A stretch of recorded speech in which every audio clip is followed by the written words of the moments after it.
As we journey through this series, even during this month, a month where we celebrate the history and heritage of people who were resilient, resourceful, and who had a conscious resolve of who they knew they were, one of the purposes for these messages, with the help of some of my favorite R&B music, is to help you and I move forward in bringing awareness of just knowing who we are. I love you just because. I love you, I use you, I call you just because I do. What I want you to look here is that just because we are who we are, we first of all have a divinely assigned purpose. All of us have been given a purpose. And whether we're living in it now or have yet to discover it, you got one. Would you tell somebody you've got a purpose? You've got a purpose. Can I tell you that purpose is not just something that comes about? No, brothers and sisters, it's just not something that come about. I believe that according to this text, it's something that's already attached and assigned to us before we even fully find out what it is at times. And it's when we discover it, or better yet, when it discovers us, that is when we know why we've been given life in the first place. I don't know who I'm talking to in this room this morning, but as I look out across this audience, I can't see those who are in the virtual sanctuary, but I can tell you this morning that the reason why you are alive today, the reason why you survived some of the stuff that you've gone through, the reason why you got breath in your body right now is because there is a purpose attached to your life, and God will not let you leave this earth until your purpose has been fulfilled. Come on, look around at somebody and tell, I got a purpose.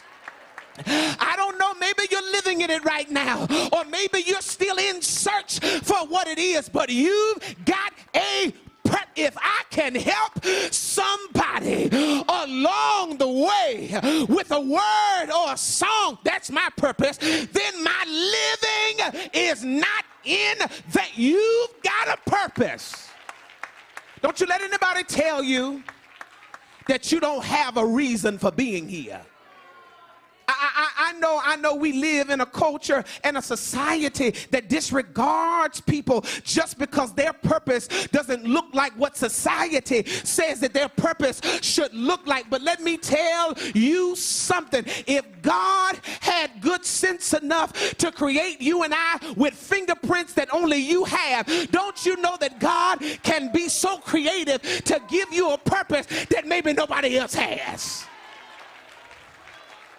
All of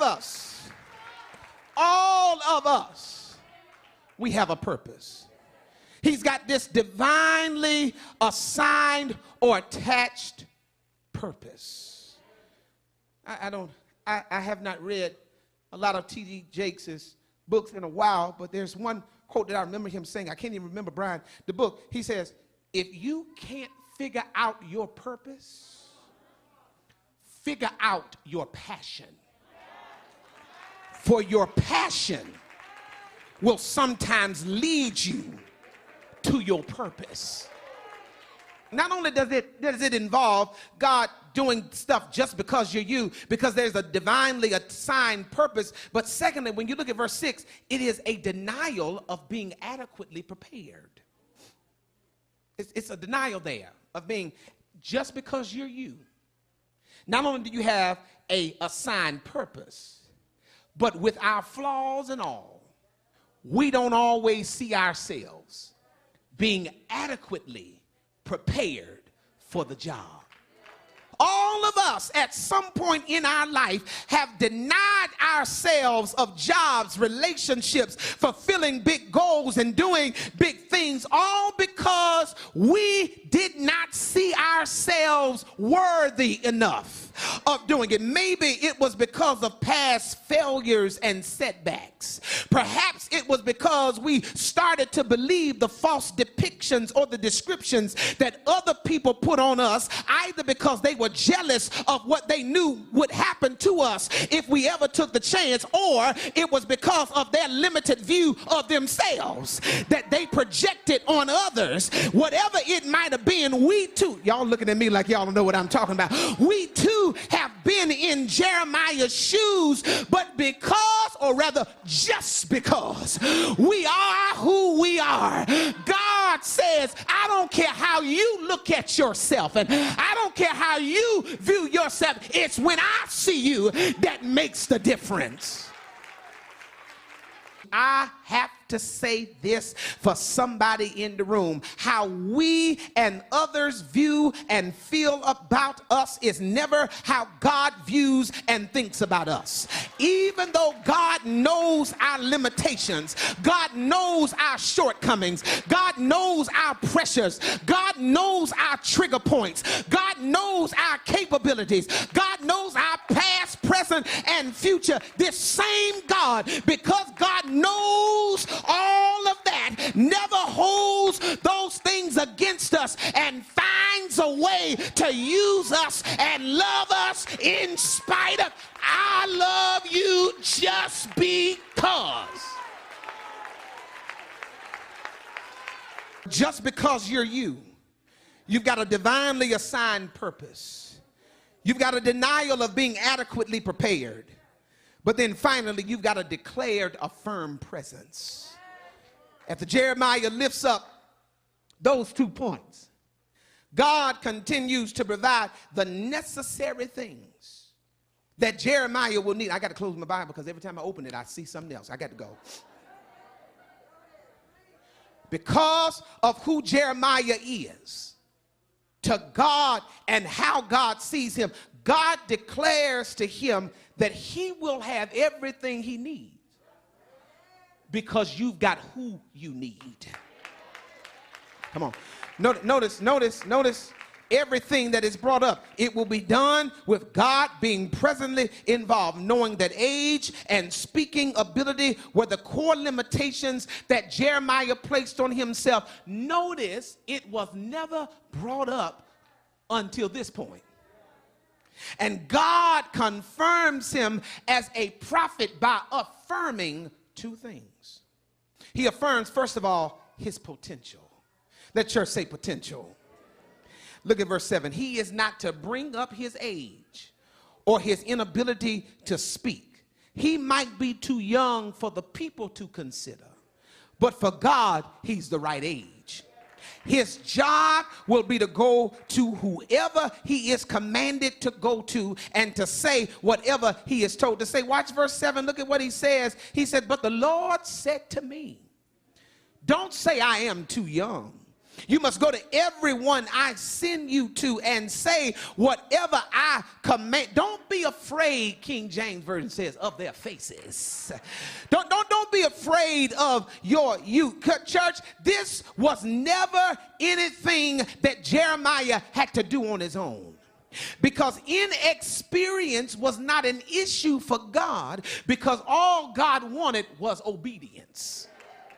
This is why the directives are this way. He's only to go where he is told to go and only to say what he is told to say. He affirms, God does, his potential.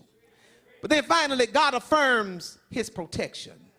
He brought up these 2 factors not because of inexperience, but he also brings them up because of timidity. He's nervous and maybe even fearful. And God removes those things by telling him, don't you be afraid, for I am with you. And even if you get in some sticky situations, I got to go. I'll rescue you. I got to work this. Don't be afraid of them. Ask somebody, who them? Who them is?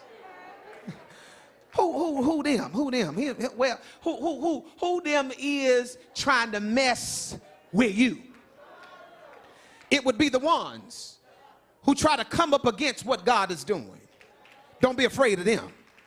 Don't be afraid of the ones who talk behind your back but never say what they meant to say to your face. Don't be afraid of them.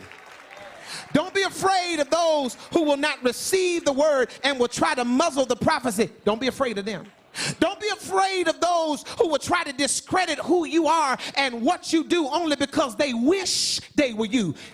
You hate me because you ain't me. Don't be afraid of them. Don't be afraid of the ones who will try to place a stumbling block in your way. Because God says, while they're trying to place stumbling blocks, I'll make them joke a stepping stone. Don't be afraid of them. And all I want you to know is that although this was for Jeremiah, some of this can be applied to our lives because we are who we are, that God affirms some stuff for us. When you look at yourself in the mirror tomorrow, you ought to be able to declare to yourself, just because with all of my flaws and all, just because I am wonderfully and fearfully made, just because he put breath in my body, just because he blessed me with what I have, just because he loves me in spite of me, just because I am God's child, just because I may not be where you want me to be from, but just because I am who I am, God loves.